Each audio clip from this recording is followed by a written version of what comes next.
Hello students, welcome to ಪಾಂಜನ್ IAS. ಇವತ್ತಿನ ವಿಡಿಯೋದಲ್ಲಿ ನಾವು ಹಿಂದೂ ನ್ಯೂಸ್ ಪೇಪರ್ನಲ್ಲಿ ಬರುವಂತಹ ಆರ್ಟಿಕಲ್ಗಳನ್ನ ಯಾವ ರೀತಿ ಅರ್ಥ ಮಾಡ್ಕೊಳ್ಬೇಕು ಅನ್ನೋದನ್ನ ನೋಡ್ಕೊಳ್ಳೋಣ. ಹಾಗೇನೆ ಇದರಿಂದ ಯಾವ ರೀತಿ ನೋಟ್ಸ್ ಮಾಡ್ಕೊಳ್ಬಹುದು ನಿಮ್ಮ IAS ಎಕ್ಸಾಮ್ಗೆ ಅನ್ನುವಂಥ ಪಾಯಿಂಟ್ಸ್ ನಾನು ನಿಮ್ಗೆ ಹೇಳ್ತಾ ಹೋಗ್ತೀನಿ. ಗಮನ ಇಟ್ಕೊಂಡು ನೋಡಿ. ಮತ್ತೆ ಎಲ್ಲರೂ ಕೂಡ ಪ್ರತಿದಿನ ಅಟ್ ಲೀಸ್ಟ್ ಕನಿಷ್ಠ ಅಂದ್ರೂ ಕೂಡ ಒಂದು ಆರ್ಟಿಕಲ್ ಆದ್ರೂ ಓದಲೇಬೇಕು. ಇದರಿಂದ ನಿಮ್ಮ ಭಾಷೆ ವೃದ್ಧಿ ಆಗತ್ತೆ, ನಿಮ್ಮಲ್ಲಿ ಒಂದು ಆತ್ಮವಿಶ್ವಾಸ ಬರಲಿಕ್ಕೆ ಆರಂಭ ಆಗುತ್ತೆ, ಮತ್ತೆ ನಿಮಗೇ ಗೊತ್ತಿಲ್ಲ ಹಾಗೇನೆ ಬಹಳ ದೊಡ್ಡ ಮಟ್ಟದ ಜ್ಞಾನ ನಿಮ್ಮಲ್ಲಿ ಸಂಗ್ರಹ ಆಗ್ಲಿಕ್ಕೆ ಆರಂಭ ಆಗುತ್ತೆ. ಸರಿನಾ? ಬನ್ನಿ ಹಾಗಾದ್ರೆ ಒಂದು ಆರ್ಟಿಕಲ್ ಅನ್ನ ನಾನು ನಿಮ್ ಜೊತೆನೆ ಓದ್ಕೊಂಡು ಅದರ ಪ್ರತಿಯೊಂದು ವಾಕ್ಯದ ಪ್ರತಿಯೊಂದು ಶಬ್ದದ ಅರ್ಥಗಳನ್ನ ಹೇಳ್ಕೊಂಡು ನಿಮಗೆ ಅರ್ಥ ಮಾಡಿಸ್ತೀನಿ. ಇದೇ ಮಾಡೆಲ್ ಅನ್ನ ನೀವು ಫಾಲೋ ಮಾಡ್ತಾ ಹೋಗ್ಬೋದು. Come let's read with me the Hindu news paper. Okay, ಮೊದಲನೇದಾಗಿ ನೋಡೋಣ ಏನಿದೆ ಅಂತ. ಇಲ್ಲಿ ಏನ್ ಹೇಳ್ತಾ ಇದ್ದಾರೆ, what did the 2023 panel say on death penalty for rape? ಅಂದ್ರೆ ಏನ್ ಹೇಳ್ತಾ ಇದ್ದಾರೆ, ವಾಟ್ ಡಿಡ್ ಅಂದ್ರೆ ಹಿಂದೆ ಆಗಿರೋದು, ಇದು ಡಿಡ್ ಅಂತ ಇದೆ ಪಾಸ್ಟ್ ಟೆನ್ಸ್ ನಲ್ಲಿ. What did the 2013 panel, panel ಅಂದ್ರೆ ಏನು ಒಂದು ಇಲ್ಲಿ ಸಮಿತಿ ಅಂದ ಹಾಗೆ, ಸಮಿತಿ ಸೇ. ವಾಟ್ ಡಿಡ್ ದ 2013 ಪ್ಯಾನಲ್ ಸೇ, 2013ರ ಸಮಿತಿ. ಈ ಪ್ಯಾನಲ್ ಅಂದ್ರೆ ಏನು, ಇದೊಂದು ಸಮಿತಿ, ಇದು ಏನ್ ಹೇಳ್ತು ಅಂತ ಹೇಳ್ತಾ ಇದ್ದಾರೆ. ಇದೇನ್ ಹೇಳಿದೆ ಯಾವ್ದ್ರ ಮೇಲೆ? On death penalty for rape, ಈ ಅತ್ಯಾಚಾರ ಮಾಡೋರ್ಗೆ ಈ ಗಲ್ಲು ಶಿಕ್ಷೆಯ ಬಗ್ಗೆ ಏನ್ ಹೇಳಿದ್ರು, ಯಾವ ಕಾಂಟೆಕ್ಸ್ಟ್ ನಲ್ಲಿ ಹೇಳ್ತಾ ಇದ್ದಾರೆ ಈ ಆರ್ಟಿಕಲ್ ಅನ್ನ ಅಂತ ಅಂದ್ರೆ, 2012ರಲ್ಲಿ ಏನಾಗಿತ್ತು, ದೆಹಲಿನಲ್ಲಿ ಒಂದು ದೊಡ್ಡ ಮಟ್ಟದ ಒಂದು ಕ್ರೈಮ್ ಆಗಿತ್ತು. ನಿಮಗೂ ಕೂಡ ಎಲ್ಲ ಗೊತ್ತಿರುತ್ತೆ. ಸುಮಾರು 2012 ಡಿಸೆಂಬರ್ ಟೈಮಲ್ಲಿ ಒಂದು ಪ್ಯಾರಾಮೆಡಿಕಲ್ ವಿದ್ಯಾರ್ಥಿನಿಯನ್ನ ಬಸ್ ನಲ್ಲಿ ಅತ್ಯಾಚಾರ ಮಾಡಿರ್ತಾರೆ ದುಷ್ಕರ್ಮಿಗಳು, 3-4 ಜನ ಸೇರ್ಕೊಂಡು. ದೇಶದ ತುಂಬಾ ದೊಡ್ಡ ಮಟ್ಟದ ಪ್ರತಿಭಟನೆ ಆಗತ್ತೆ. ಆ ಪ್ರತಿಭಟನೆಯ ನಂತರ ಆಗ ಇದ್ದಂತಹ ಸರ್ಕಾರ ಒಂದು ಕಮಿಟಿಯನ್ನ ರೆಡಿ ಮಾಡುತ್ತೆ. ಆ ಕಮಿಟಿಯವರು ಏನ್ ಮಾಡ್ತಾರಂತ ಅಂದ್ರೆ, ಏನೇನು ಶಿಕ್ಷೆನ ಕೊಡಬೇಕು ಈ ರೀತಿ ಅತ್ಯಾಚಾರ ಮಾಡಿದವ್ರಿಗೆ ಅಂತ ಹೇಳಿ. ಓಕೆ, ಅದ್ರ ಬಗ್ಗೆ ನೋಡ್ತಾ ಇದ್ದಾರೆ ಇಲ್ಲಿ. What were the recommendations of justice Verma committee? ಪ್ರಶ್ನಾರ್ಥಕ ಚಿಹ್ನೆ ಇದೆ. ಅಂದ್ರೆ ಆಗ ಮಾಡಿದಂತಹ ಪ್ಯಾನಲ್ ಹೆಸರೇನು? Justice Verma committee. ಅವ್ರೇನು ರೆಕಮೆಂಡ್ ಮಾಡಿದ್ರು, ಶಿಫಾರಸನ್ನ ಏನ್ ಮಾಡಿದ್ರು ಅಂತ ಹೇಳ್ತಾ ಇದ್ದಾರೆ. What about marital rape? Marital rape ಅಂದ್ರೆ ವೈವಾಹಿಕ ಅತ್ಯಾಚಾರ. ಅಬೌಟ್ ಅಂದ್ರೆ ಅದರ ಬಗ್ಗೆ. ವಾಟ್ ಅಬೌಟ್ ವೈವಾಹಿಕ ಅತ್ಯಾಚಾರದ ಬಗ್ಗೆ ಈ ಕಮಿಟಿ ಏನ್ ಹೇಳಿತ್ತು, ಅತ್ಯಾಚಾರದ ಬಗ್ಗೆನೂ ಕೂಡ ಏನ್ ಹೇಳಿತ್ತು, ಮತ್ತೆ ವೈವಾಹಿಕ ಅತ್ಯಾಚಾರದ ಬಗ್ಗೆನೂ ಕೂಡ ಏನ್ ಹೇಳಿತ್ತು ಅಂತ ಇಲ್ಲಿ ಡಿಸ್ಕಸ್ ಮಾಡ್ತಾ ಇದ್ದಾರೆ. ಬನ್ನಿ ಹಂತ ಹಂತವಾಗಿ ನೋಡ್ಕೊಂಡು ಹೋಗೋಣ. ನಿಮ್ಗೂ ಕೂಡ ಅಕ್ಷರಗಳು ಕಾಣ್ತಾ ಇದೆ ಅಂತ ನಾನು ತಿಳ್ಕೊಳ್ತೀನಿ, ಭಾವಿಸ್ತೀನಿ. ನೋಡೋಣ. ಮೊದಲನೇದಾಗಿ ದ ಸ್ಟೋರಿ ಸೋ ಫಾರ್ ಅಂತ ಇದೆ. ಅಂದ್ರೆ ಸೋ ಫಾರ್ ಇಲ್ಲಿಯವರೆಗೂ, ದ ಸ್ಟೋರಿ ಕತೆ, ಇಲ್ಲಿಯವರೆಗೂ ಆಗಿರುವಂತಹ ಕತೆ ಏನಿದೆ ಅಂತ ನೋಡೋಣ. ಮೊದಲನೇದಾಗಿ, after the brutal rape and murder of a doctor on duty at Kolkata's RG Kar Medical College and Hospital on August 9, there has been a clamor of voices seeking the death penalty for the accused ಅಂತ ಹೇಳ್ತಾ ಇದ್ದಾರೆ. ನೋಡಿ, ತುಂಬಾ ದೊಡ್ಡ ವಾಕ್ಯ ಇದೆ, ಇದು ತುಂಬಾ ಉದ್ದ ವಾಕ್ಯ ಇದೆ. ಯಾವ ರೀತಿ ಅರ್ಥ ಮಾಡ್ಕೊಳ್ಳೋದು ಇದನ್ನ? ಕಟ್ ಕಟ್ ಕಟ್ ಕಟ್ ಮಾಡಿ ಓದೋಣ. ಮೊದಲನೇದಾಗಿ ನೋಡಿ, after the brutal rape and murder of doctor. ನೋಡಿ, ಬ್ರೂಟಲ್ ಅಂದ್ರೆ ಏನು? ಕ್ರೂರವಾಗಿ ಏನ್ ಮಾಡ್ಲಾಯ್ತು? ಅತ್ಯಾಚಾರ ಮಾಡ್ಲಾಯ್ತು ಮತ್ತು ಮರ್ಡರ್ ಮಾಡ್ಲಾಯ್ತು. ಆಫ್ಟರ್ ನಂತರ, ಆನ್ ಡ್ಯೂಟಿ ಡ್ಯೂಟಿ ಮೇಲೆ ಇದ್ರವರು ಯಾವಾಗ? ಇನ್ನು ಎಲ್ಲಿ? ಕೋಲ್ಕತ್ತಾದ RG ಕಾರ್ ಮೆಡಿಕಲ್ ಕಾಲೇಜ್ ಮತ್ತು ಹಾಸ್ಪಿಟಲ್ ನಲ್ಲಿ. ಆನ್ ಆಗಸ್ಟ್ 9, ಆಗಸ್ಟ್ 9ನೇ ತಾರೀಕು, ಆಗಸ್ಟ್ 9 ನಲ್ಲಿ ಡಾಕ್ಟರ್ ಇದ್ರಲ್ಲಿ. There has been a clamour of voices. Clamour ಅಂದ್ರೆ ಏನು? ಗಲಾಟೆ, ಗಲಾಟೆ ನಡೀತಾ ಇದೆ ಅಂತ ಅರ್ಥ. ವಾಯ್ಸ್ ಧ್ವನಿಗಳ ಗಲಾಟೆ ನಡೀತಾ ಇದೆ. ಯಾವುದಕ್ಕೆ? Seeking the death penalty. ಏನನ್ನ ಕೇಳ್ತಾ ಇದ್ದಾರೆ? Death penalty. ಏನ್ ಕೊಡಿ? ಯಾರಿಗೆ? ಆ ಒಂದು ಅತ್ಯಾಚಾರ ಮಾಡಿದಾರಲ್ಲ ಅವರಿಗೆ ಗಲ್ಲು ಶಿಕ್ಷೆ ಕೊಡಿ ಅಂತ ಹೇಳ್ತಾ ಇದ್ದಾರೆ. Okay, the justice JS Verma committee recommendations.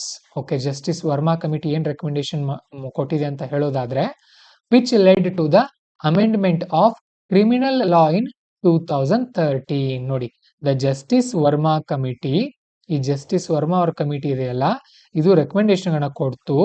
Okay, which led, ಈ ರೆಕಮೆಂಡೇಶನ್ ಗಳು, ವಿಚ್ ಲೆಡ್ ಅಂದ್ರೆ ಈ ರೆಕಮೆಂಡೇಶನ್ ಗಳು ಏನ್ ಮಾಡುದು ಅಂದ್ರೆ, ಲೆಡ್ ಅಂದ್ರೆ ಒಂದು ಇವುಗಳಿಂದ ಪರಿಣಾಮ ಬೀರುತ್ತೆ. ಯಾವ ರೀತಿ?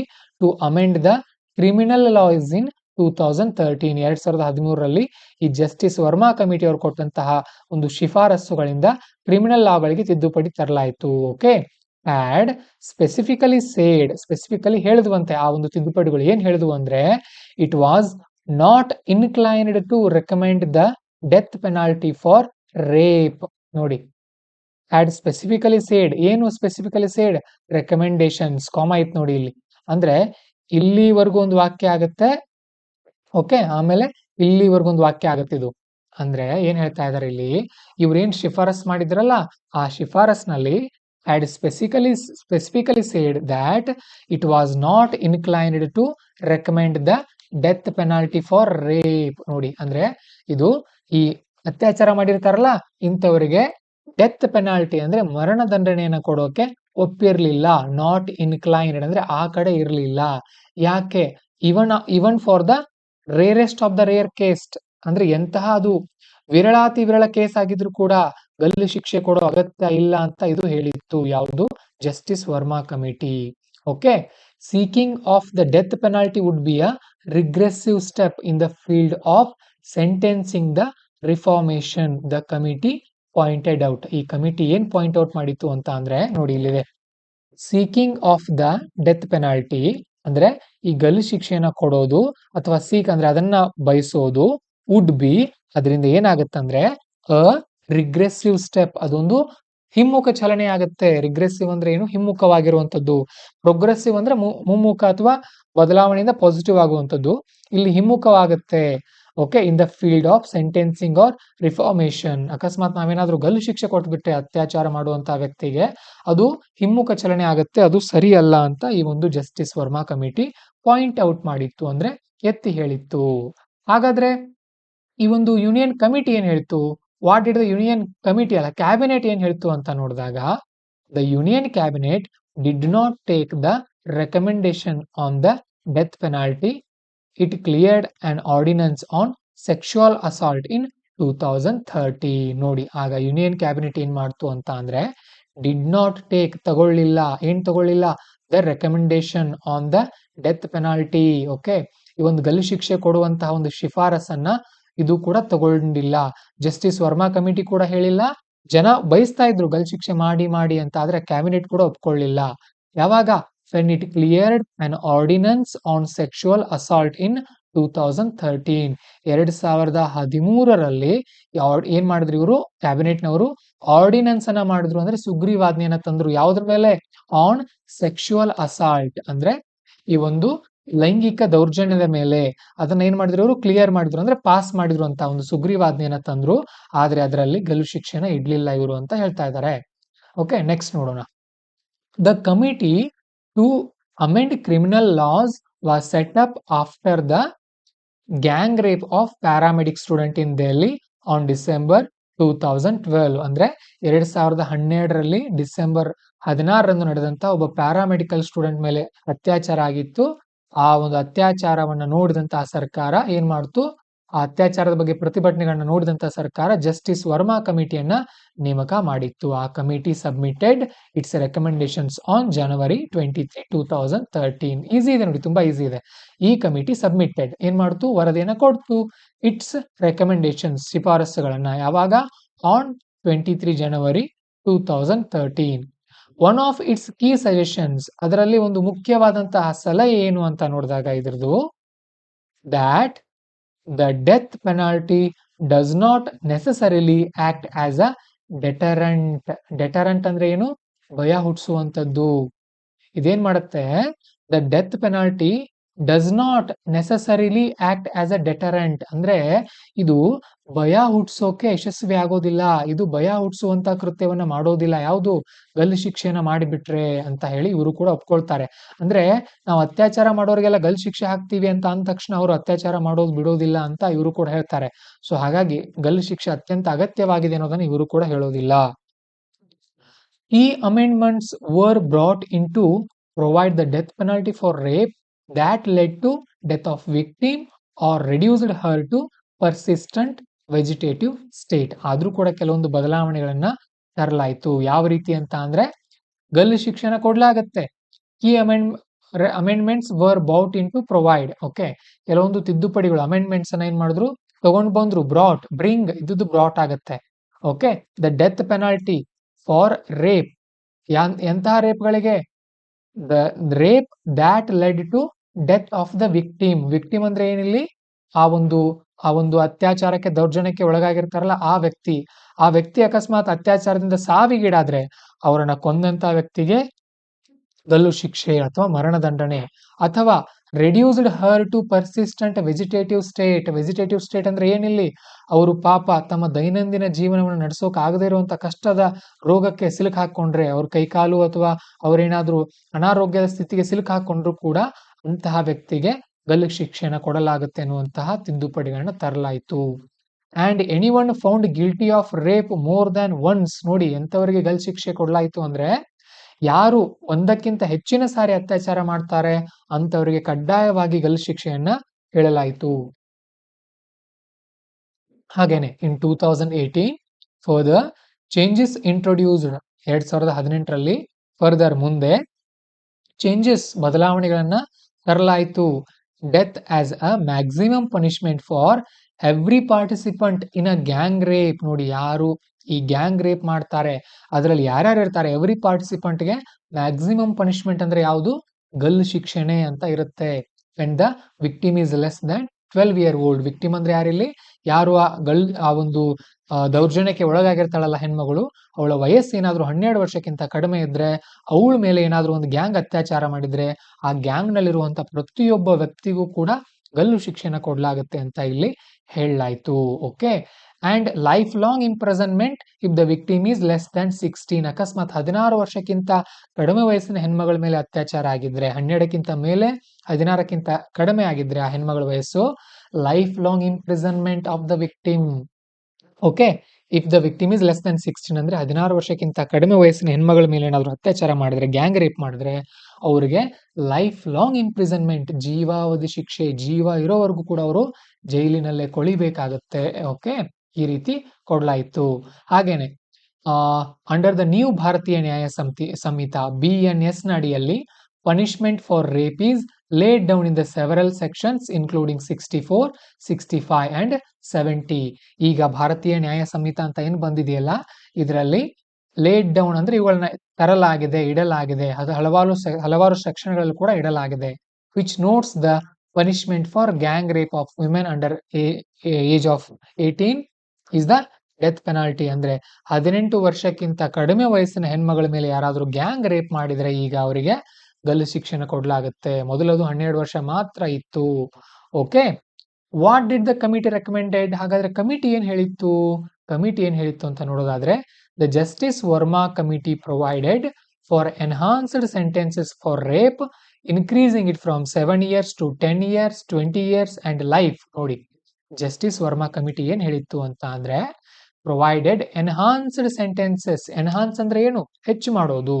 ಎನ್ಹಾನ್ಸ್ಡ್ ಸೆಂಟೆನ್ಸಸ್ ಅಂದ್ರೆ ಇಲ್ಲಿ ಶಿಕ್ಷೆಗಳು, ವಾಕ್ಯಗಳಲ್ಲ. ಸೆಂಟೆನ್ಸ್ ಅಂದ್ರೆ ಇಲ್ಲಿ ವಾಕ್ಯ ಆಗಲ್ಲ, ಶಿಕ್ಷೆ ಆಗತ್ತೆ. ಸೊ 7 ವರ್ಷ ಇರೋದನ್ನ 10 ವರ್ಷ ಮಾಡಿ, 10 ವರ್ಷ ಇರೋದನ್ನ 20 ವರ್ಷ ಮಾಡಿ, 20 ವರ್ಷ ಇರೋದನ್ನ ಜೀವಾವಧಿ ಶಿಕ್ಷೆ ಕೊಡಿ. ಆದ್ರೆ ಶಾರ್ಟ್ ಆಫ್ ಡೆತ್ ಬೇಡ ಅಂತ ಹೇಳಿದ್ರು. ಶಾರ್ಟ್ ಆಫ್ ಡೆತ್ ಅಂದ್ರೆ ಗಲ್ಲು ಶಿಕ್ಷೆ ಅಥವಾ ಮರಣದಂಡನೆ ಬೇಡ ರೇಪ್ ಮಾಡಿದವರಿಗೆ ಅಂತ ಜಸ್ಟಿಸ್ ವರ್ಮಾ ಕಮಿಟಿ ಹೇಳಿತ್ತು. Whoever causes the person to be in a persistent vegetative state shall be punished with rigorous imprisonment for a term which shall not be less than 20 years but may be for life, which shall mean the rest of that person natural life. It noted. ಇದೇನ್ ಹೇಳಿತ್ತು ಅಂತ ಅಂದ್ರೆ, whoever causes the person to be in a persistent vegetative state ಅಂದ್ರೆ ಒಬ್ರು ಯಾರಾದ್ರೂ ವ್ಯಕ್ತಿ ದೌರ್ಜನ್ಯಕ್ಕೆ ಒಳಗಾಗಿ ಆ ಹೆಣ್ಮಗಳು ತುಂಬಾ ಘೋರವಾದ ರೋಗಕ್ಕೆ ತುತ್ತಾಗಿ ಅಥವಾ ಅವಳ ಶರೀರಕ್ಕೆ ತುಂಬಾ ಹಾನಿಯಾಗಿ ಅವಳು ಅನಾರೋಗ್ಯ ಪೀಡಿತಳಾಗಿ ಉಳಿದು ಬಿಟ್ರೆ, ಯಾರು ಅವ್ರ ಮೇಲೆ ಅತ್ಯಾಚಾರ ಮಾಡಿರ್ತಾರೆ ಅಂತ ವ್ಯಕ್ತಿಗಳು ಪನಿಷ್ಡ್ ವಿತ್ ರಿಗರಸ್ ಇಂಪ್ರಿಸನ್ಮೆಂಟ್, ತುಂಬಾ ಕಠಿಣವಾದಂತ ಶಿಕ್ಷೆ ಕೊಡಬೇಕು. For a term which is shall not be less than 20 years, 20 ವರ್ಷಕ್ಕಿಂತ ಕಡಿಮೆ ಅಲ್ಲದ ಶಿಕ್ಷೆ ಕೊಡಬೇಕು. ಅಂದ್ರೆ ಕನಿಷ್ಠ 20 ವರ್ಷ ಜೈಲ್ ಶಿಕ್ಷೆ ಕೊಡಬೇಕು. But may be for life, which shall mean rest of the person natural life. It noted ಅಂದ್ರೆ ಏನ್ ಹೇಳಾಯ್ತು ಅಂದ್ರೆ, ನ್ಯಾಚುರಲ್ ಲೈಫ್ ಇರ್ಬೇಕು ಅವನಿಗೆ, ಅಂದ್ರೆ ಗಲ್ಲು ಶಿಕ್ಷೆನ ಕೊಡೋ ಹಾಗಿಲ್ಲ, ಮರಣದಂಡನೆ ಬೇಡ, ಅವನು ಜೈಲಿನಲ್ಲೇ ಕೊಳಿಲಿ ಅಂತ ಹೇಳಲಾಗಿತ್ತು ಇದರಲ್ಲಿ. ಓಕೆ.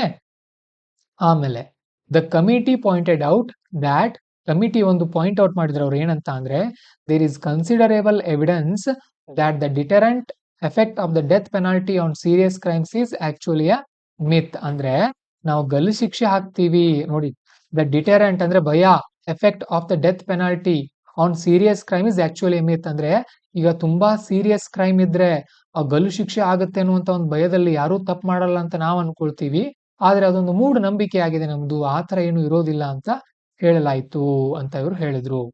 ಓಕೆ, ಇದೊಂದು ಪಾಯಿಂಟ್ ಆಯ್ತು. ಇಲ್ಲೇನು ಮುಖ್ಯ ಪಾಯಿಂಟ್ ಅಂಶ ಇಲ್ಲ. ಇಲ್ಲೊಂದಿದೆ, ಏನಂತ ಅಂದ್ರೆ ಸುಮಾರು 20 ವರ್ಷಗಳಿಂದ ಭಾರತದಲ್ಲಿ ಈ ಕೊಲೆಗಳು ಕಡಿಮೆ ಆಗ್ತಾ ಇದೆ. ಯಾಕಂತ ಅಂದ್ರೆ ನಾವು ಗಲ್ಲು ಶಿಕ್ಷೆನ ಕಡಿಮೆ ಕೊಡ್ತಾ ಇದ್ರು ಕೂಡ ಕೊಲೆಗಳು ಕಡಿಮೆ ಆಗ್ತಾ ಇದೆ. ಕಾರಣ ಏನಂತ ಅಂದ್ರೆ ಸೊ ಕಾನೂನು ಸ್ಟ್ರಾಂಗ್ ಆಗಿದೆ ಅಂತ ಅರ್ಥ ಅದು.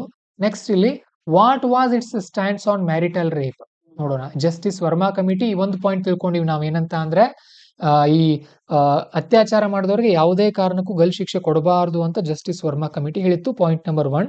ಈಗ ಮ್ಯಾರಿಟಲ್ ರೇಪ್ ವೈವಾಹಿಕ ಅತ್ಯಾಚಾರಕ್ಕೆ ಬಂದಾಗ ಇವ್ರು ಏನ್ ಹೇಳಿದ್ರು ಅಂತ ನೋಡೋಣ. ನೋಡಿ, ನಾನು ಇದನ್ನ ನಿಮ್ಗೆ ಎಕ್ಸ್ಪ್ಲೇನ್ ಮಾಡ್ತಾ ಇದ್ದೀನಿ ಅನ್ನೋ ಕಾರಣಕ್ಕೆ ತುಂಬಾ ಟೈಮ್ ತಗೊಳ್ತಾ ಇದೆ. ಆದ್ರೆ ನೀವು ಓದೋದಾದ್ರೆ ಮ್ಯಾಕ್ಸಿಮಮ್ 10 to 15 ಮಿನಿಟ್ಸ್. ಮೊದಲು ಅರ್ಧ ಗಂಟೆ ಬೇಕಾಗುತ್ತೆ ಒಂದೊಂದೇ ಆರ್ಟಿಕಲ್ ಓದೋದು. ಬರ್ತಾ 15 ನಿಮಿಷ, 10 ನಿಮಿಷ, 5 ನಿಮಿಷದಲ್ಲಿ ಒಗದ್ ಬಿಡ್ತೀರಿ ನೀವು ತುಂಬಾ ಈಸಿ ಆಗಿ. ಓಕೆ, ನೋಡೋಣ.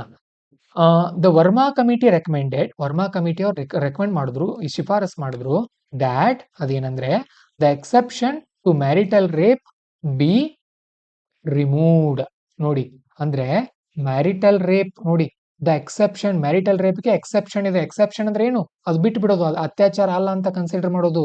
ಅದನ್ನ ಏನ್ ಮಾಡ್ಬೇಕು? ರಿಮೂವ್ ಮಾಡ್ಬೇಕಂತ ಹೇಳಿದ್ರು ಇವರು. ಅಂದ್ರೆ ಇವ್ರು ಏನ್ ಹೇಳ್ತಾರೆ ಅಂದ್ರೆ ಮುಂದೆ ನೋಡಿ, pointing out that a marital or other relationship between the perpetrator or a victim is not a valid defense against crimes of rape or sexual violation ಅಂತ ಹೇಳ್ತಾ ಇದ್ದಾರೆ ಇಲ್ಲಿ. ಏನಂದ್ರೆ ನೋಡಿ, a marital or other relationship between the perpetrator or victim ಅಂದ್ರೆ ಈಗ victim ಆ ಒಂದು ದೌರ್ಜನ್ಯಕ್ಕೆ ಒಳಗಾಗಿರುವಂತಹ ವ್ಯಕ್ತಿ, ಆ ದೌರ್ಜನ್ಯವನ್ನ ಮಾಡಿರುವಂತಹ ವ್ಯಕ್ತಿ, ಅವ್ರ ನಡುವೆ ಯಾವುದೋ ಒಂದು ರಿಲೇಶನ್ಶಿಪ್ ಇದೆ ಅಥವಾ ಅವಳ ಗಂಡ ಇದ್ದಾನೆ ಅಂತ ಅನ್ನೋ ಒಂದು ಕಾರಣಕ್ಕೆ ಈ ಒಂದು ಸಂಬಂಧವೇ ವ್ಯಾಲಿಡ್ ಆಗಲ್ಲ. ಅಂದ್ರೆ ಅವ್ನು ಮಾಡಿರೋದು ಅತ್ಯಾಚಾರ ಅಲ್ಲ ಅನ್ನೋಕೆ ಆ ಒಂದು ಸಂಬಂಧ ವ್ಯಾಲಿಡ್ ಆಗಲ್ಲ. ಅವನು ಏನ್ ಹೇಳ್ತಾರಂದ್ರೆ ಮುಂದೆ ಇಲ್ಲಿ, a rapist remains a rapist regardless of his relationship with the victim. ಅಂದ್ರೆ ಆ ಒಂದು ರೇಪ್ ಮಾಡ್ತಾನಲ್ಲ ಆ ವ್ಯಕ್ತಿ, ಅವನ ಗಂಡಾನೇ ಆಗಿರ್ಲಿ ಯಾರೇ ಆಗಿರ್ಲಿ, ರೇಪ್ ಮಾಡಿದವನ್ ರೇಪೇ ಅಂತ ಇವರು ಹೇಳ್ತಾರೆ. ಓಕೆ, ಈ ರೀತಿ ಇರುತ್ತೆ ಇದು, ಸರಿನಾ? ಸೊ ಒಟ್ನಲ್ಲಿ ಕೊನೆದಾಗಿ ಇಲ್ಲಿ ಒಂದು ಪಾಯಿಂಟ್ ಬರುತ್ತೆ. ಏನ್ ಹೇಳ್ತಾರಂತ ಅಂದ್ರೆ ಈ ಒಂದು the Verma committee pointed out that ಏನ್ ಹೇಳಿದ್ರು ಅಂದ್ರೆ ದ ಇಥೋಸ್ ಅಂದ್ರೆ ನೈತಿಕತೆ ಆಫ್ ಎಂಪವರ್ಮೆಂಟ್, ಮಹಿಳೆಯರನ್ನ ಸಬಲೀಕರಣಗೊಳಿಸುವಂತ ಒಂದು ನೈತಿಕತೆಗಳು does not limit itself to political equality. ಬರೀ ರಾಜಕಾರಣಕ್ಕೆ ನಾವು ಸೀಮಿತಗೊಳಿಸೋದು ಬೇಡ, ಅವ್ರನ್ನ ನಾವು ಇದನ್ ಮಾಡೋದು ಏನದು ಅವರ ಒಂದು ಸಬಲೀಕರಣವನ್ನ, but also extends in equal terms to social, educational and economical equality.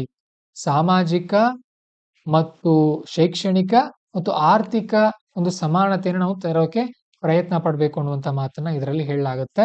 So ಸರಳವಾಗಿ ಇದರಲ್ಲಿರುವಂತಹ ಪಾಯಿಂಟ್ಸ್ ಅನ್ನ ನಾನು ನಿಮ್ಗೆ ಹೇಳ್ಕೊಟ್ಟಿದ್ದೀನಿ.